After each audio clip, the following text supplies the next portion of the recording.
Half-Dead is canonically the prequel to Half-Life, where you are put in a game show by the Supreme Council of the Colony P9174, also known as the Cube. The show takes place in a facility composed of a network of rooms. Some are empty, others however contain objects of perilous nature. Your goal is to locate the exit and escape from the complex. Win the game, and you will win your freedom. Participation in the Half-Dead program is an opportunity to serve your country. All the proceeds earned by the show will be used to support democracy and fight the insolent rebels who threaten our system. Wait, it's not a prequel to Half-Life?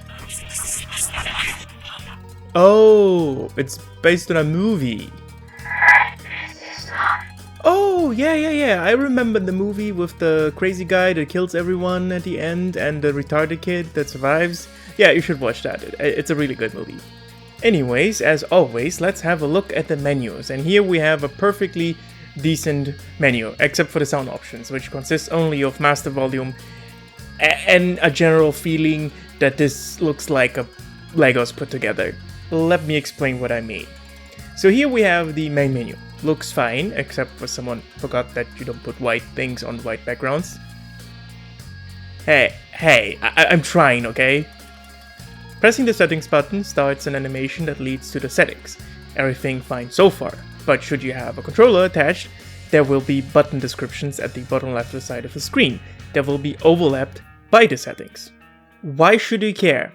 Well, the reason for the descriptions is to give the player shorthand in the case they aren't familiar with this game's control scheme, so by overlapping it with a setting, it loses its core purpose. But Carl, why are you being so pedantic? You can still see the damn thing. That is correct, humans, and normally I wouldn't really mind, even though that's not the personal choice I would have made, but to underline my point that this menu feels like Legos put together, you just need to get into the controls option. Pressing controls will open yet another type of menu that is mostly black, and the only thing that connects the menus visually are the fonts and the buttons. If I showed you the settings menu and the controls menu independently from each other, would you think they are from the same game? Probably not, and I don't think that this game-breaking thing. I just enjoy well-made menus, and this is not one. One last thing to emphasize the point with the Legos. When you close the settings, a white-gray background stays for a second and then it cycles through the closeout animation. So what I assume is that the devs got this menu as a template from somewhere and put this together like Lego parts, which honestly is fine by me as long as it isn't a complete essay flip. But if you take the Legos and put them together, you should always try to paint and cut the Legos so that they at least fit into one coherent vision, which is not the case here. Good. Now that I lost 90% of you by being a pedantic menu connoisseur, let's get into the game. So Half-Dead is a game based on the movie The Cube, where random people are put into a gigantic cube and have to escape. In the movie there are number plates at the bottom side of the doors, and there is a character that throws shoes into the rooms to check if they're safe or not. Why does this matter? It matters because those are the things that connect the movie and the game besides the whole cube setting. As already mentioned, you are a participant of a deaf show and your goal is to find the exit. Every room has a number plate in front of the doors and you can throw your shoes inside of the open rooms. Huh? See? There's always a reason why I mention shit. The whole game is in first-person mode with your typical VASD control scheme, and you can even jump in this game.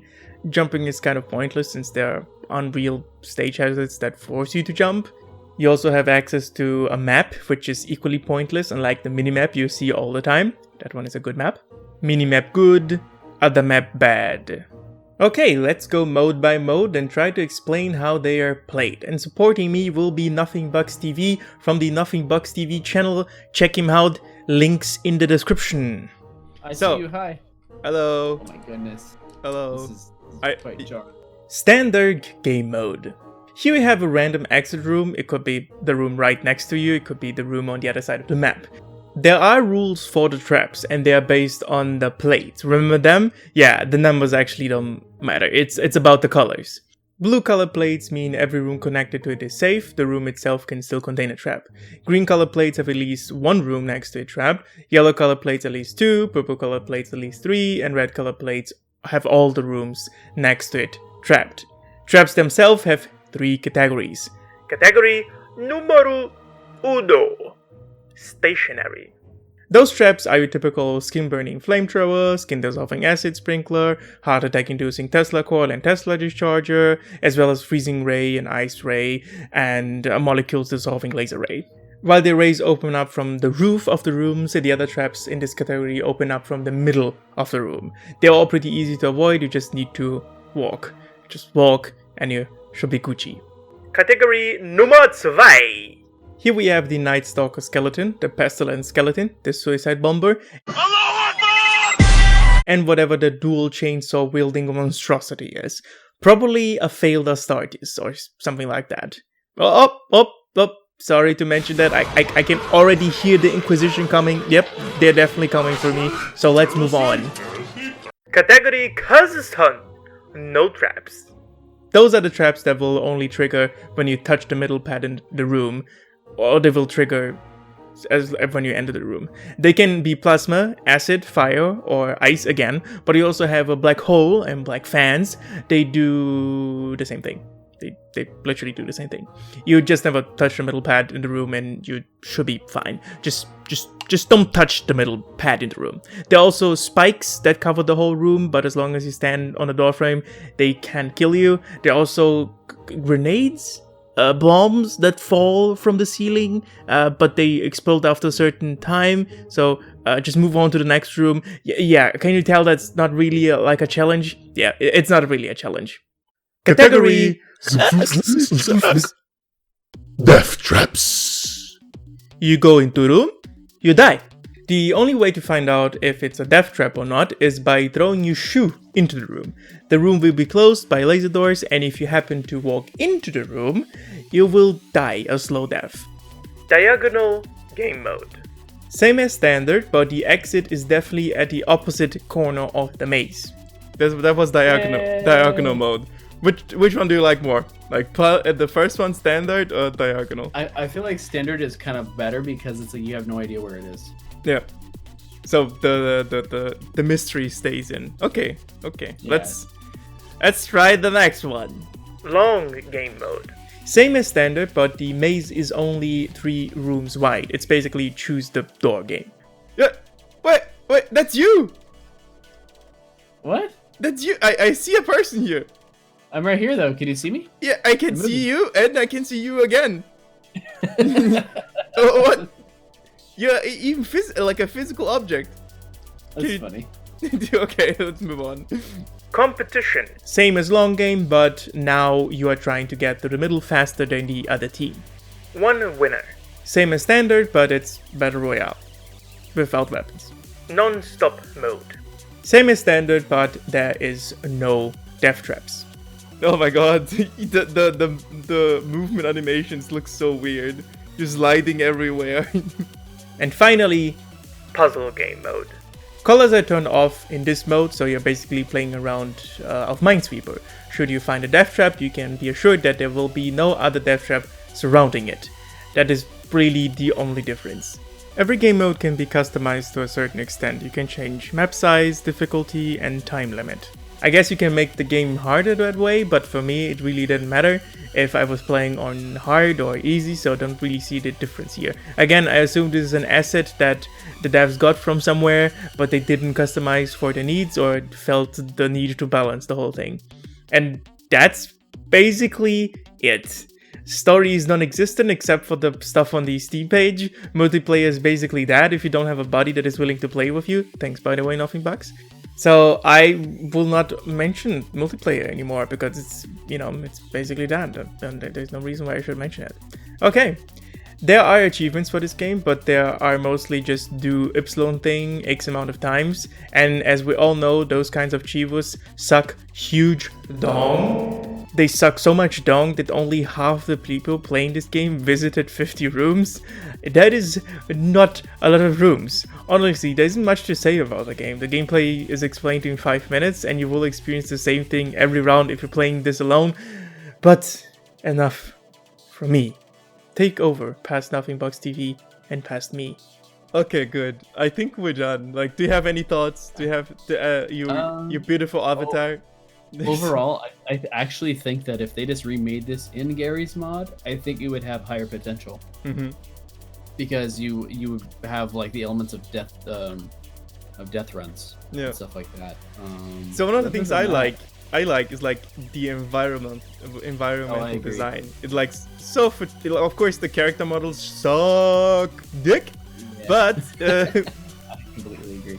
but the the environment looks really good. I imagine it could be something also that is bought, but I don't know Oh yeah, like Unity assets already like pre-made. exactly. The animations are janky, but which is fine. I like this, but it I shouldn't. expect this game to be mocapped. Man, I know. Like, I just expect me not sliding everywhere. That would be a great Yeah. thing. So yeah, I think that's it for the game. Like if I could add anything, it would be like something like story. Oh yeah, that, or like at least the ambient sounds in the atmosphere, yeah. and like occasionally, like maybe once every few or several or even days of playing, like unique sounds could play. Yeah. It's kind of like something like it, but it's still randomized, so it's like no one else may ever hear that sound that you heard. Oh yeah, like basically on a seed, you make a seed for everyone, and it's unique to everyone, and then you randomize the sound itself, and like Yeah, it's like the whole thing has a ghost in it. yeah, and I also think that it'd be kind of cool to put more emphasis on actually figuring out what the trap is before entering it, and not just with the shoe, because I remember in the film they spent a lot of time not even using a shoe test and just trying to figure out with the numbers what it could be. Yeah, and because and this has, as you saw, the puzzle one is the most fun one, but also it Exactly. seems like it's impossible to figure it out. Like, Yeah. oh, is it a pattern? Is it a pattern number? Is it a prime number? Is it something Yeah. else? Or I am completely dumbfounded because I found an explanation from the devs themselves, and they basically oh, it's about the pattern. Like, which pattern? Yeah. Like, what the fuck? What the fuck are It you could be talking the about? one in the movie, like the Yeah. powers of a prime. That's what it's called, the powers of a prime. No, they explained it. It's like like I said, like one of the numbers could mean it's always a death trap. It could be like Gotcha. the position, the number, or how the number is made of. It's like, Gotcha. yeah. I don't know if it was implemented incorrectly. I have no idea. I don't know. Who Or it knows? could be like throwing you like throwing you through a loophole or something. Yeah. Keep But it fresh. would you agree that like with more people, it's more fun than like Oh, alone? I think this would be fun with a full lobby. Yeah, like especially on competition one, like we have 4 people Exactly. against 4 people, and they're working together to find out, like basically the run to the middle. So they always use their shoes. They're always using their shoes and trying to figure out, okay, let's go. Exactly. Yeah, Yeah, cool. there's like masks and stuff in there's like a Steam Workshop or whatever. Yeah, they're like masks in the Steam Workshop and stuff like that. Yeah, so basically, like the past versions of us said, a lot of jank. I think there's a lot of room for improvement. This is like a first. I would say this is like an alpha version, not an alpha version, but like a concept of a game. There's still much more to do until it's like, oh, this is actually enjoyable. Like, there's a lot of things missing, I would say. Would I recommend this game? Not really. It's only fun with several people, but even watching paint dry is fun with friends. So, yeah, no. Still, if you want to quench your thirst for an experience akin to the movie Cube, just go for it. The game is also only a few bucks, or like under $2, I think. So, yeah, you won't be losing any money over this. Thank you for watching. If you liked the video, like it, share it on Twitter or Reddit or any platform of your choosing. Subscribe to me and comment anything on this video. It really doesn't matter. Just comment anything. Take care of yourselves, humans, and have a nice Yeah. Or for no